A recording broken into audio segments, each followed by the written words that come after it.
இப்போ நான் கூட வரும்போது கூட ஒரு நண்பர் கேட்டார், இந்த கேள்விக்கு பதில் சொல்லுங்க. என்ன கேள்வின்னு கேட்டேன். இல்லை, உங்களை அடிப்படை உறுப்பினர்லேருந்து நடிகர் சங்கத்துலேருந்து எடுத்துட்டாங்களேன்னு சொன்னார். நான் சொன்னேன், என்னை யாரையா எடுக்கிறதுக்கு எவனுக்கு உரிமை இருக்குது? அடிப்படை உறுப்பினர்லேருந்து என்னையும் எங்கள் தலைவர் சரத்குமார் இன்னைக்கு அவசரப்பட்டு அடிப்படை உறுப்பினர்லேருந்து எடுத்தீங்க, எங்கே போவீங்கன்னு உங்களுக்கு தெரியுமா தெரியாதா? இப்போ தான் 2-3 பேர் அடிப்படை உறுப்பினர்லேருந்து எடுத்திருக்காங்க. நிகழ்ச்சி இன்னைக்கு தான் முடிஞ்சிருக்கு, ஞாபகம் வச்சுக்கோங்க. இல்லை இதெல்லாம் நீங்கள் தெரிஞ்சு, ஐயோ நான் ஏதோ அரசியல் பேசுகிறேன்னு நினச்சி எவனா கையை தட்டி என்ன மாட்டி விட்டுற போகிறீங்க? அடிப்படை உறுப்பினர்லேருந்து எடுக்க முடியும், யோசிங்கடா.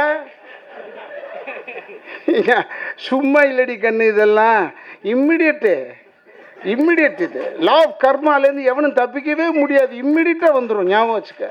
புரட்சி தலைவர் அவர்கள் சிறு வயசில் வந்து ரொம்ப ரொம்ப கஷ்டப்பட்டு வந்தவர். இதை நவரசன் ஜிகே சொல்லுவார். அப்போ வீட்டில் வந்து ஒருத்தர் வந்து பிச்சை எடுத்தான்.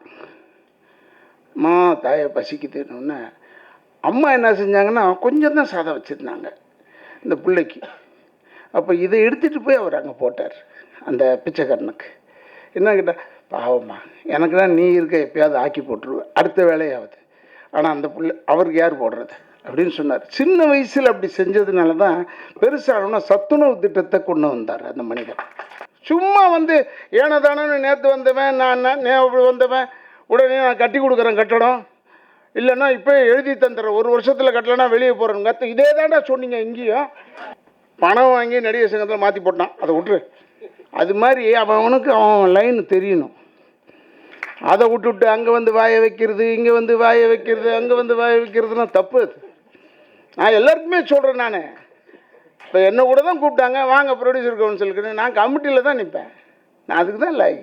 ஏதோ இந்த மாணவர்கள்லாம் ஒன்றா சேர்ந்து தமிழர்கள்னு ஒன்று காமிச்சிட்டாங்க ஜல்லிக்கட்டில், அவ்வளோதானே ஒழிய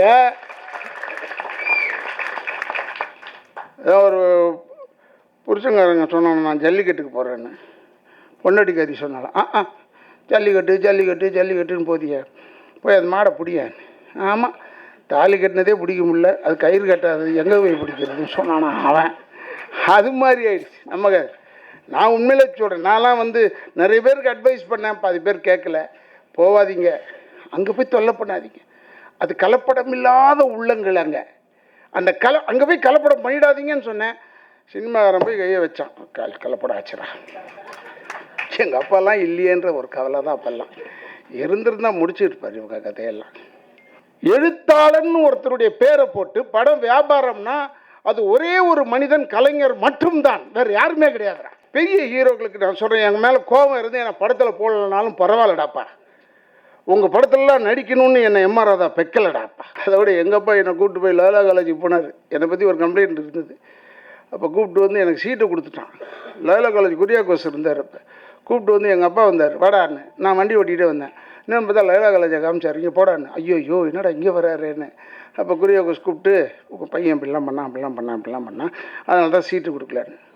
ஆனால் இருந்தாலும் ராதா, நீங்கள் இவ்வளோ தூரம் மதித்து வந்ததுனால உங்களுக்கு நான் தரேன்னு சொன்னார், சீட்டு தரேன்னு சொன்னாங்க அந்த ஆள். இன்னும் எங்கள் அப்பா, ஐயே நான் கிறிஸ்தவ மதத்தை ரொம்ப மதிக்கிறவன், நான் வந்தேன்னு சொல்லி நீ சீட்டு கொடுத்தா அது லஞ்சம் வாங்குற மாதிரி ஆகிடும், அவனுக்கு சீட்டு தேவையில்லை, போயிட்டு விட்டாயா என்னக்கா. இப்படி ஒரு லட்சியப்பாவுக்கு போகிறது நான் என்னத்தை செய்கிறது? என்னடா படம் இல்லை, இப்படிலாம் வச்சாதான் ஜனங்க வந்து பார்ப்பான். புரியாமல் வந்து பார்க்குறதே தானே பாதி வேலையாயிடுச்சு சினிமாவில். கேட்குறான் மேய்க்கிறான்னு ஒரு படம், அதுலேயே ஒரு நடிகர் அண்ணன் சொன்னார், என்னடா மாடு மேய்க்கிறான். மாடு மேய்த்தாலும் ரொம்ப சீப்பான விஷயம் இல்லை. ஏன்னா குட்சப்பேட்னு இயேசுநாதரை சொல்கிறோம், அவர் ஆடு மேய்த்தவர் தான். அதனால் இந்த மேய்க்கிறான்னா அவன் டைரக்டர் அவனை வச்சு சொல்லியிருப்பான் போல, எல்லாரையும் மேய்க்கிறான்ல அவன். இருந்தாலும் ஒரு அற்புதமான படம். சாம் வந்து இவ்வளோண்டா இருக்கான். அப்படின்னா ஆண் பிள்ளையாக இருந்தாலும் ஜான் பிள்ளை, அவன் வந்து ஜான் பிள்ளையாக இருந்தாலும் தான் ஆண் பிள்ளைன்னு சொல்லுவாங்க. அவன் அப்படி இல்லை, அவன் எப்பயுமே ஆண் பிள்ளை. அவன் வந்து திருக்குறள் மாதிரி 2 லைன் தான், அர்த்தம் பெருசு அவன்கிட்ட. அதனால் சொல்லிக்கொள்கிறேன், அவன் பெரிய வளர்ச்சி இருக்குது அவனுக்கு. இந்த படத்துலேயே பாருங்களேன், புதுமை பண்ணியிருக்கான். எனக்கு தெரிஞ்சு புதுமை, ரொம்ப நாள் ஆச்சு அப்படி பார்த்து. ஒரு கவர்ச்சி ஆட்டம் போட்டு ஒரு பொண்ணு ஆடுது, அதுக்கு 2 பேர் கை தட்டினாங்க. அதெல்லாம் எதுக்குன்னா, ரொம்ப நாளாச்சு நான் பார்த்து. ஏன்னா இப்போ கதாநாயகிகளே ஆடுற ஆளுங்களா, அதனால் மிந்தி இந்த ஜெயமாலினி இவங்கெல்லாம் தனியாக வந்து ஆடுவாங்களே, அது மாதிரி கிடையாது இப்போ. பட் இப்போ இந்த படத்தில் வச்சுருக்கான், அப்பாடா திருப்பி வந்துருச்சுடா இது. ஏன்னா நம்ம ஜனங்க எது இருக்குதோ இல்லையோ, கதை இருக்கோ இல்லையோ, சதை இருக்கணும்டா, அது நான் ஒத்துக்கிறேன். இந்த படத்தில் வந்து என்ன ஒரு ஆச்சரியம்னா, காமெடியாக எடுத்துகிட்டு போயிருக்கான வழியே சீரியஸாக முடிக்கிறான். கடைசி ஒரு 30 நிமிஷம் ரொம்ப சீரியஸாக முடிக்கிறான். ஸோ ஒரு சீரியஸ் திங்கர், நல்ல விஷயமான ஒரு ஆள். இப்போ இதில் வந்திருக்காங்கன்னா, ஒரு சின்ன தயாரிப்பாளரை சப்போர்ட் பண்ணி இப்போ ராதாகிருஷ்ணன் வந்திருக்காரு, சொன்ன ஒன்றும் வந்துட்டாருன்னு சொன்னான் அவன் வீட்டில். சிவசக்தி பாண்டி வந்திருக்காருன்னா, அப்போ நீங்களே புரிஞ்சுக்கணும், இவங்கெல்லாம் சின்ன தயாரிப்பாளர்களுக்கு எப்படிப்பட்டவர்கள் நீங்கள் புரிஞ்சுக்கணும். இப்போ நான் சொல்லி ஒன்று ராதாரவி சொல்லிட்டார் போல இருக்கடான்னு நினச்சிடாதீங்க. நமக்கே சுய புத்தி இல்லைன்னா ராதாரவி சொல்லி வந்தால் எப்படிறா இருக்கும்? அதற்காக சொல்கிறேன். ஏன்னா புரட்சி தலைவர் அவர்கள் சிறு வயசில் வந்து ரொம்ப ரொம்ப கஷ்டப்பட்டு வந்தவர். இதை நவரசன் ஜிகே சொல்லுவார். அப்போ வீட்டில் வந்து ஒருத்தர் வந்து பிச்சை எடுத்தான். அம்மா தாயை பசிக்குதுன்னு அம்மா என்ன செஞ்சாங்கன்னா, கொஞ்சம் தான் சாதம் வச்சுருந்தாங்க இந்த பிள்ளைக்கு. அப்போ இதை எடுத்துகிட்டு போய் அவர் அங்கே போட்டார் அந்த பிச்சைக்காரனுக்கு. என்ன கேட்டால், பாவம்மா எனக்கு தான் நீ இருக்க, எப்பயாவது ஆக்கி போட்டுருவேன், அடுத்த வேலையாவது. ஆனால் அந்த பிள்ளை அவருக்கு யார் போடுறது அப்படின்னு சொன்னார். சின்ன வயசில் அப்படி செஞ்சதுனால தான் பெருசாகணும்னா சத்துணவு திட்டத்தை கொண்டு வந்தார் அந்த மனிதன். இதெல்லாம் என்னென்னா, அடிபடணும்டா, கீழே அடிபட்டாதான் உனக்கு தெரியும். நான் ஏன் நடிகர் சங்கத்தில் வந்து நாடகக்காரன் நடிச்சுக்கிறேன், நாடகக்காரனாக இருந்து அடிபட்டா தான்டா தெரியும் பின்னாடி பெருசாக வர்றதுக்கு. சாதாரணமான விஷயம் இல்லை, நடிப்புலேருந்து எல்லாமே தெரியணும்னா நீ நாடகக்காரனாக இருக்கணும். அதுக்காக சொல்கிறேன், அது மாதிரி தான் சொல்கிறேன். ஒவ்வொன்றுமே அந்தந்த லைனில் இருக்கணும். எழுத்தாளன்னு ஒருத்தருடைய பேரை போட்டு படம் வியாபாரம்னா அது ஒரே ஒரு மனிதன், கலைஞர் மட்டும்தான், வேறு யாருமே கிடையாதுடா. கலைஞரின் ஒரு படம் பேர், ஒரு எழுத்தாளன் பேரை போடணும். அவர் எப்போ டைரக்ட் பண்ணியிருக்காரு, அவருக்கு தெரியும்டா அவர் லைன் எதுன்னு. அது மாதிரி அவனுக்கு அவன் லைன் தெரியணும். அதை விட்டுவிட்டு அங்கே வந்து வாய வைக்கிறது, இங்கே வந்து வாய வைக்கிறது, அங்கே வந்து வாய வைக்கிறதுனா தப்பு. அது நான் எல்லாருக்குமே சொல்கிறேன். நான் இப்போ என்ன கூட தான் கூப்பிட்டாங்க, வாங்க ப்ரொடியூசர் கவுன்சிலுக்குன்னு. நான் கமிட்டியில் தான் நிற்பேன். நான் அதுக்கு தான் இல்லை. நான் என்ன படம் எடுத்துருக்கேன், நான் 5 படம் எடுத்திருக்கேன் கரெக்டு. அதுக்கு இல்லை அது சட்டத்திட்டம் இருக்குது. அட வேணையா எனக்கு, நீங்கள் வாங்க. ஏன்னா உங்களுக்குத்தான் தெரியும் அந்த கஷ்டம். சிவசக்தி பாண்டியனுக்குத்தான் தெரியும் சிரமம், ராதாகிருஷ்ணனுக்குத்தான் தெரியும் சிரமம், சுபேக் தான் தெரியும். சும்மா வந்து ஏனதானு நேற்று வந்தவன், நான் வந்தவன் உடனே நான் கட்டி கொடுக்குறேன் கட்டடம், இல்லைன்னா இப்போ எழுதி தந்துடுறேன், 1 வருஷத்தில் கட்டலைன்னா வெளியே போகிறேன்னு இதே தாண்டா சொன்னீங்க இங்கேயும். எதுக்கு சொல்கிறேன்னா, தயவுசெய்து சொல்கிறேன், பணம் வாங்கி நடிகர் சங்கத்தில் மாற்றி போட்டான், அதை விட்டுரு. அந்த மாதிரி பணம் வாங்கி ப்ரொடியூசர்ஸ் போடாத, எதையாவது வாங்கிட்டு போட்டுறாத, மாற்றி போடாத, அதெல்லாம் காப்பாற்றாது ராஜா. தெரிஞ்சுக்க, மீன் சாப்பிட்ணுன்னு நினைக்கிறவனுக்கு முதல்ல மீன் பிடிக்க கற்றுக் கொடுத்துரு, அவன் வாழ்க்கை பூரா கஷ்டமே பட மாட்டான். அது மாதிரி தான்டா இது. 5000 ரூபா கொடுக்குறானுங்க, 10,000 ரூபா தரானுங்க. 10,000 ரூபா உன் குடும்பத்தை காப்பாற்றிடுமா? 2 வருஷமா 5 வருஷம் காப்பாற்றுமா? அதை யோசிச்சு சொல். இங்கே அப்படி இல்லை, போராளிகள்ரா யாராக இருந்தாலும் சரி. இந்த தயாரிப்பாளர்கள்லாம் இருந்தவர்கள்லாம் போராளிகள், அவங்களுக்கு வாக்கு போடுங்க. அதுதான் நான் சொல்லுவேன் எப்பயுமே. தொழில் தெரிஞ்சவன்டா. இப்போ என்கிட்ட டைரக்டராக வரீங்களா சார் முதல்லேருந்தே கேட்குறாங்க. 32 வருஷமாக போராட்டம் நடக்குது இதுக்கு. நான் எல்லாம் டைரக்டர் ஆகலாம். அப்போ இந்த படத்தில் வரீங்களா, ஏதோ ஒரு நல்ல கதை செஞ்சிடலாமா? வேணாண்டான். ஏன்னு கேட்டாங்க. நான் 2 கொலை பண்ணிவிடுவேன்னு சொன்னேன். ஏங்க, என் டெம்பரமெண்ட் அப்படி இல்லைடா. ஏன்னா நடிக்க மாட்டலன்னா ஒரே அடி அடிச்சுடுவேன் அவனை. இது எதுக்கு தொல்லை, நான் பாட்டுக்கு நடிச்சுட்டு போயிட்டே இருக்கேன். இப்போ தான் கொஞ்சம் அப்படியே அடங்குச்சு. நான் எனக்கும் கொஞ்சம் அடங்குச்சு. இந்த ஜல்லிக்கட்டு காலம் மாதிரி நான் புர்ன்னு இருந்தேன். இப்போ கொஞ்சம் குறைஞ்சிருச்சு. சரி, இப்போ டைரக்ட் பண்ணலாம் ஒரு ஆசை. அப்போ நீங்கள் வந்து நடிக்க போகிறீங்களா? நான் நிச்சயமாக சொல்கிறேன், நான் டைரக்ட் பண்ணுற படத்தில் நல்லபடியான ஒரு கதையாக இருந்தால் தான் எடுப்பேன்னு சொன்னேன். இன்னும் வரான் எவனும், எனக்கு தெரியும். அப்படி சொன்னால் தான் வரமாட்டாங்க. நீ சம்பளம் கேட்டுப்பாரு. நான் எப்பயுமே 2 கண்ணாக வச்சுருக்கிறவையா, எங்கள் தயாரிப்பாளரையும் இயக்குநர்களையும். 2 கண்ணு எனக்கு. அவங்க இல்லைன்னா நான் சோறு சாப்பிட முடியாது. இவங்க 2 பேர் தான் காப்பாற்றுவாங்க நம்மளை. அதுதான் இவனை கூட திட்டினேன் நினச்சேன், ஏன்டா இந்த படத்தில் போடலன்னு. இல்லை, நான் அடுத்த படத்தில் நான் அடுத்த படன்றதை நாங்கள் தான் பார்த்து அழுத்து போய் கிடக்கிற மேடாடே. ஆனால் இந்த படத்துக்கு அப்புறம் பாருங்களேன், பிச்சை எடுப்பீங்க. பிச்சை தான் எடுக்கிறோன்றது வேறு. எதுக்கு சொல்கிறேன்னா, இவங்கெல்லாம் வந்து அவங்களுக்கு தெரியும். அதுக்காக சொல்கிறேன், தயவுசெய்து இதெல்லாம் நீங்கள் சிந்திக்க வேண்டிய ஒரு இடம். அதுக்கு தான் இப்போ நான்லாம் வந்து இந்த சாம் கூப்பிட்டோன்னா எதுக்கு இந்த வரேன்னா, இந்த படம்லாம் ஓடணுமையா, இந்த சின்ன படம்லாம் ஓடணுமையா, இதெல்லாம் ஓடினா தான் நிறைய குடும்பங்கள் வாழும். அதுக்காக சொல்கிறேன் நான். நீ கலை குடும்பம் வாழ வேண்டுமா அழிந்து விட வேண்டுமா, அதை டிசைட் பண்ணுங்க. நான் ஒன்றும் இல்லை, இன்னைக்கு நான் இந்த தடவை நான் அந்த குமுதம் ரிப்போர்ட்டரை படித்தேன். அந்த ஒரு திருப்பூர் சுப்பிரமணியன்னு ஒரு விநியோகஸ்தர் எழுதியிருக்காரு. ஐயோ யோ யோ யோ யோ பயந்தே போயிட்டோண்டாயாவா, ஒரு படத்தில் லாபம் இல்லைன்னு சொல்லி லாபம் இருக்கிற படம்னு எழுதியிருக்கார். முகம் தெரியாதவர்கள்னு சொல்லியிருக்கார். வியாபாரம் போனவர்களுக்கு படம் ஓடுது, வியாபாரம் இருப்பவர்களுக்கு படம் இல்லைன்னு சொல்கிறார். அவர் அடித்து சொல்கிறாருப்பா, அவர் தான் படத்தில் வாங்குறார் போடுற, நமக்கு என்ன தெரியுப்பா. நான் அதுக்காக சொல்கிறேன், நம்ம தயாரிப்பாளர் வாழணும், நம்ம டைரக்டர் நல்லா இருக்கணும், அவன் நினச்ச மாதிரி படம் எடுக்கட்டும், கம்முன்னு விட்டுடு. உன் மூளையை உள்ளே சொருவாத, எதுவும் ஓட மாட்டுது அப்படின்னு தானே அவர் சொல்கிறாரு. நானா சொல்கிறேன், எனக்கு என்ன தெரியும். அவர் 30 தேட்டரை வச்சுருக்காரு கையில், அதனால சொல்கிறார் ஓடலைன்னு. நான் ஃபோன் பண்ணி கூட கேட்டேன், எங்கள் நடிகரில் எப்படின்னா நீங்கள் பேசலான்யா, ஓடலன்னு சொல்கிறத போய் எப்படின்னா இடிச்சுக்கிறியா நீன்னு. ஏன் நான் சொல்கிறேன்னா, தயவுசெய்து சொல்கிறேன், ஏன்னா அவங்களுக்கு நல்லா தெரியும் இந்த நடிகனை எந்த லெவலில் வைக்கணுன்றது தெரியும். எடை போட்டு பார்த்தோம்னா பாதி பேர் மாட்டிக்குவான். அதுக்காக சொல்கிறேன். நான் ஒன்றும் பெருசாக சொல்லலை. இப்போ கூட கவிஞர் வந்து நல்லபடியாக பாடினார். அப்புறம் கேட்டால் அவர் காலேஜ் வாத்தியாருன்னு சொன்னார். அப்போதான் நினச்சிக்கிட்டேன், இந்த காலேஜ் வாத்தியாருங்களுக்கு இருக்கிற ஒரே ஒரு பெரிய விஷயம் என்னென்னா, ஒரே நேரத்தில் 60 பேரை ஒரே மணி நேரத்தில் தூங்க வைக்க முடியும். அந்த பெருமை வந்து காலேஜ். எனக்கு காலேஜ் வாத்தியாருங்கன்னு அவ்வளோ நெருக்கம். நான் திட்டு வாங்காத ஆளே கிடையாது, நானும் திட்டாத ஆள் கிடையாது.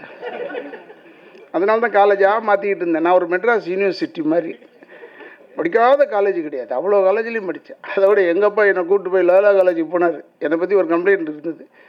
அப்போ கூப்பிட்டு வந்து எனக்கு சீட்டை கொடுத்துட்டான். லோலா காலேஜ் குரியாக்கோஸ் இருந்தார். அப்போ கூப்பிட்டு வந்து எங்கள் அப்பா வந்தார், வாடான்னு. நான் வண்டி ஓட்டிகிட்டே வந்தேன். இன்னும் பார்த்தா லோலா காலேஜை காமிச்சார், இங்கே போடான்னு. ஐயோ என்னடா இங்கே வராருன்னு. அப்போ குரியாக்கோஸ் கூப்பிட்டு, உங்கள் பையன் இப்படிலாம் பண்ணான், அதனால தான் சீட்டு கொடுக்கலான்னு.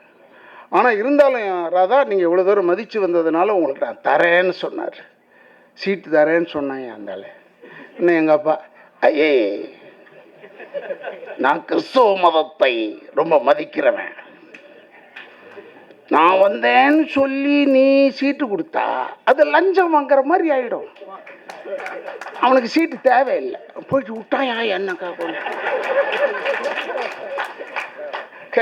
இப்படி ஒரு லட்சியப்பாவுக்கு போகிறது நான் என்னத்தை செய்கிறது.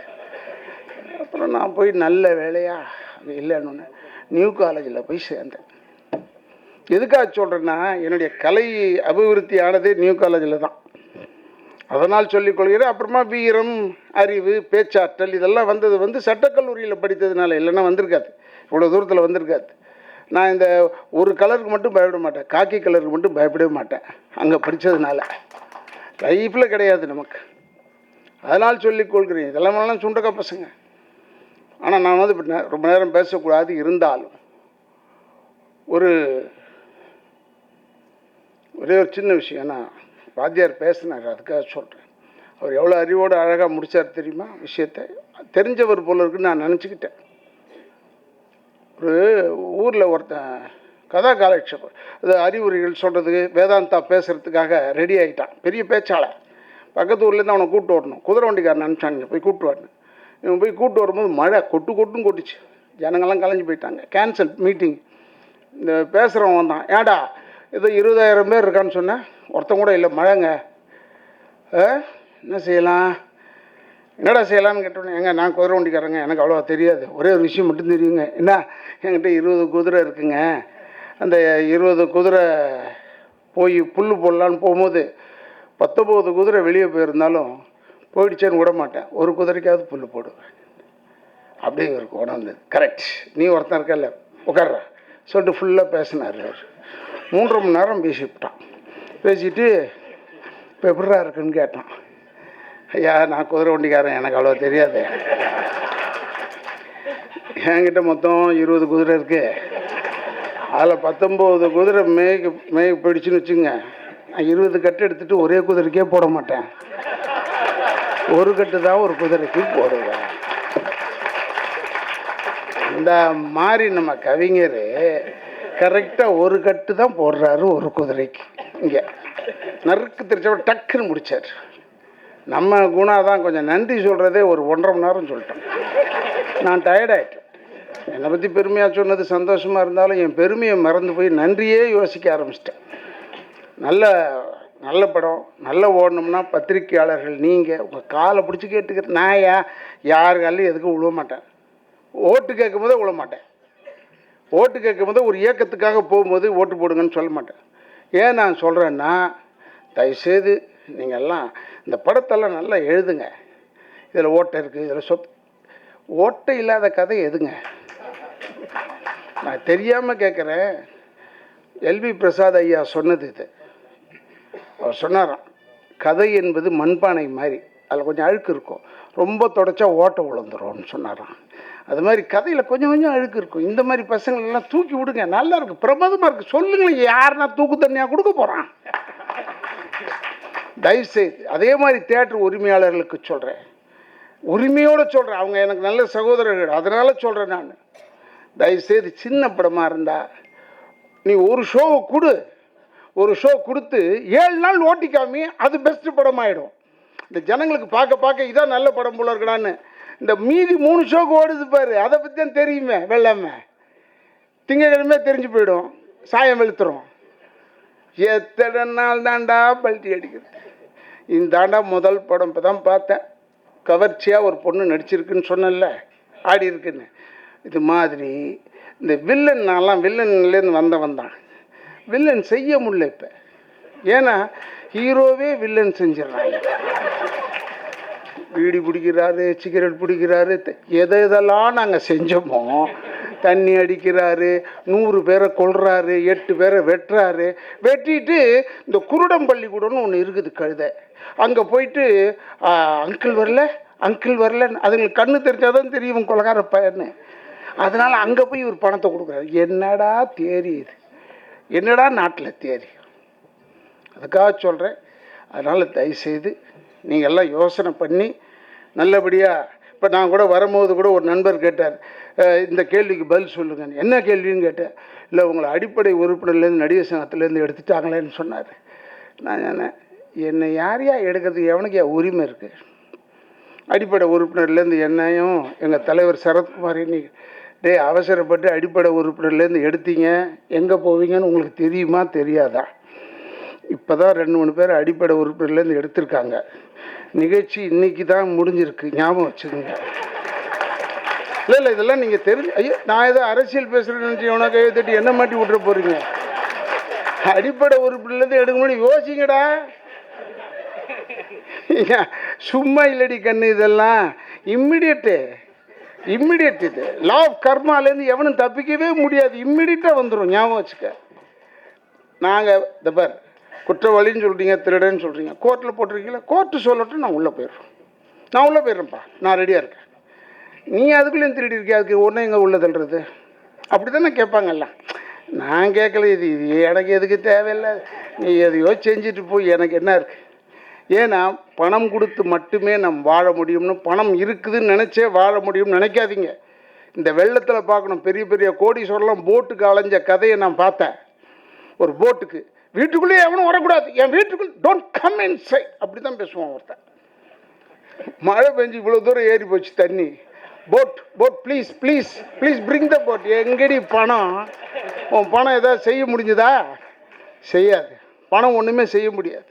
அதற்காக சொல்கிறேன், மேலும் இளைஞர்களாக இருக்கீங்க, பிரின்ஸ் இருக்கார், நல்ல ஒரு பெயரை கொண்டவர் இருக்கார்.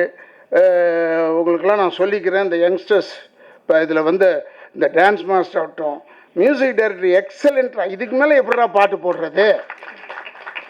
நான் உண்மையாக சொல்கிறேன், டான்ஸ் மாஸ்டர்கிட்ட சொல்கிறேன், உங்கள் யூனியனுக்கு நான் வந்து எதிரி இல்லை, நான் எனக்கு ரொம்ப பிடிக்கும் டான்ஸர் யூனியன்லாம். ஏன் சொல்கிறேன்னா, இதில் ஆடின பிள்ளைங்களாம் நம்ம பிள்ளைங்க, நம்ம யூனியன் பிள்ளைங்க, அவ்வளோ அழகாக ஆடுதுங்க.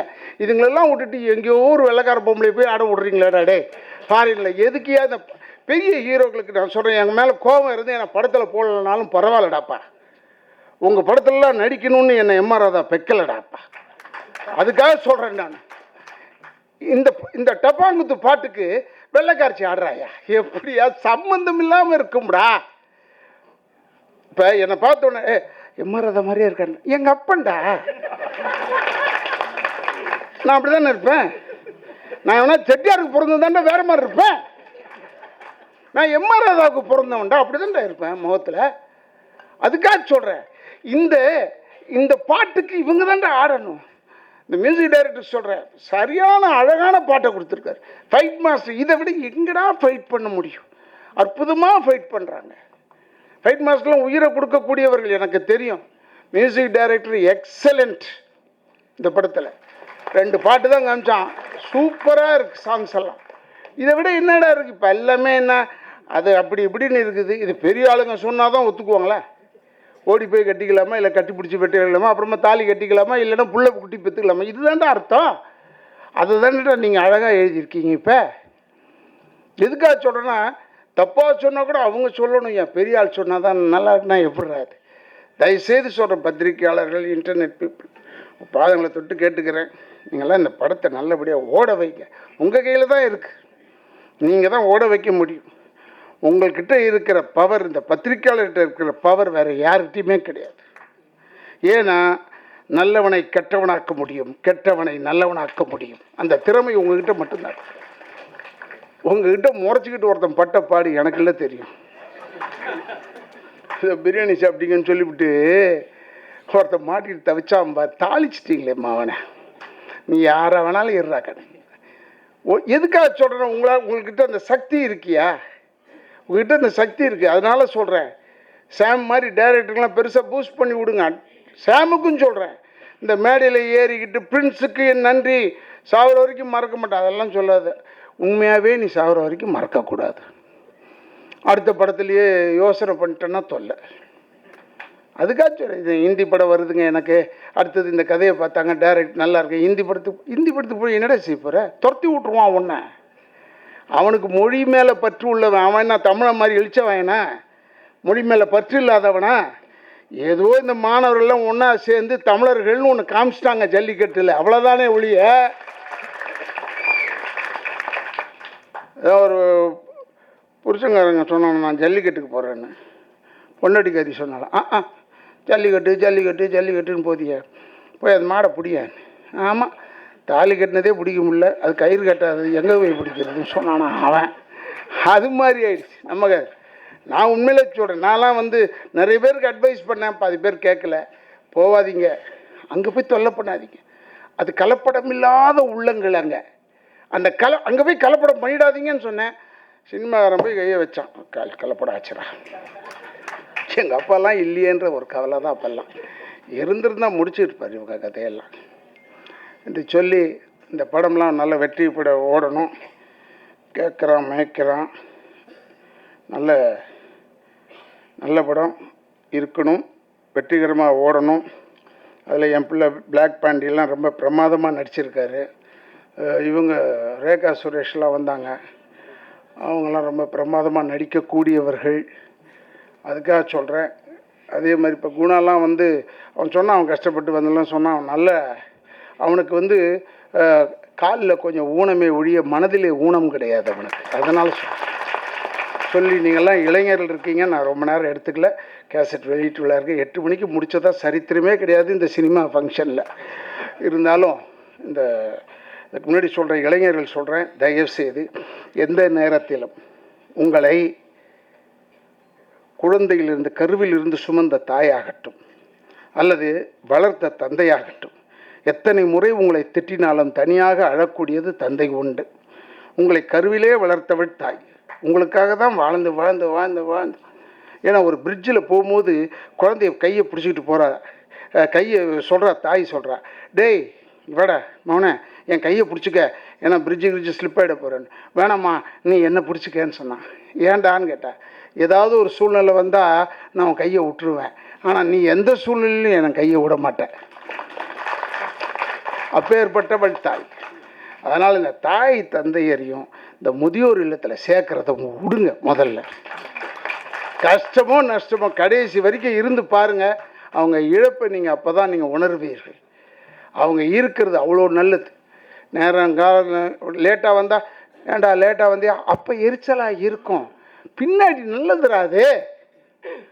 அதுக்காக சொல்கிறேன், நான்லாம் கடைசி வரைக்கும் என்னுடைய தாய் தந்தையருடைய வாழ்ந்தவன். சிவசக்தி பாண்டியன் ஆகட்டும், ராதாகிருஷ்ணன் எல்லாருக்கும் தெரியும், சுப்பானிலேருந்து எல்லாருக்கும் தெரியும். நான்லாம் எங்கள் அப்பா அம்மாவோடையே வாழ்ந்தவன். எங்கள் அப்பாவா கண்ணாம் தான் சொன்னேன், கண்ணாம்னா திட்டுவார் அவர். நான் எங்கள் அம்மாட்ட போய் நான் வீரவசனம் பேசினேன். அம்மா கவலைப்படாதம்மா, நான் உன்னை பிச்சை எடுத்தா அது காப்பாற்றுறேன். எங்கள் அப்பா சொன்னார், ஆடா பிச்சைக்காரப்ப இல்லை, ஒரு கப்பல் ஓட்டி காப்பாற்றுறேன், ஒரு பிளெயின் ஓட்டி காப்பாற்றுறேன்னு சொல்கிறான்னா, பிச்சை எடுத்து காப்பாற்றுறேன்னு சொல்கிறான் பார் பிச்சைக்காரப்ப அப்படின்னு சொல்லுவார். இதெல்லாம் ரொம்ப அறிவுபூர்வமான விஷயம் அவர்கிட்ட கற்றுக்கிட்டது. ஏன்னா நான் எங்கள் அப்பா சாகும்போது தகப்பன் செத்து விட்டான்னு அழவில்லை, ஒரு தலைவன் செத்து விட்டானே நான் அழுதேன். அவ்வளோதான். அதுக்காக சொல்கிறேன். அதனால் தாய் தந்தை, இப்போ நான் என் தாய் 2009 இறந்தாங்க. இந்த சிவசக்தி பண்ணி எல்லோரும் உட்காந்துருந்தாங்க. அவங்களாம் எங்கள் குடும்பம், அதனால் எல்லாருமே அப்படியே உட்காந்தாங்க. எதுக்கு சொல்கிறேன்னா, இன்னைக்கு வரைக்கும் என் தாயை இழந்துட்டுமேன்னு ரொம்ப வருத்தத்தில், யாருக்குமே வெளியே தெரியாது. இப்போ ஏன் நான் ஓப்பனாக சொல்கிறேன்னா, சில பேர் என்ன சொல்கிறாங்க, என்ன சார் ரொம்ப அமைதியாட்டிங்கன்னா, இல்லை சார் எங்கள் அம்மா இறந்து இதெல்லாமா சொல்ல முடியும். சரி சரி சரி போகிறேன். ஏன்னா என்னுடைய தாயுடைய இழப்பு எனக்கு பாதி பலம் போயிடுச்சு, எனக்கு பாதி பலம் போயிடுச்சு. ஏன்னா எங்கள் தாய் தனலட்சுமி அம்மாள் இருந்ததுனால தான் எம்ஆர்ஆ தான் ஒரு சிங்கம் இருந்தான். என்னுடைய தாய் போயிடுச்சு. அதனால தான் சொல்கிறேன், தயவுசெய்து தாயை இழந்ததுக்கப்புறம் தான் வருத்தப்படுங்க. ஆனால் நான் கூடவே இருந்தோன்ற ஒரு சந்தோஷம் இருக்குது. அது தாயை இழந்தாலும் சரி, அம்மாவை இழந்தாலும் சரி, கஷ்டம்தான்.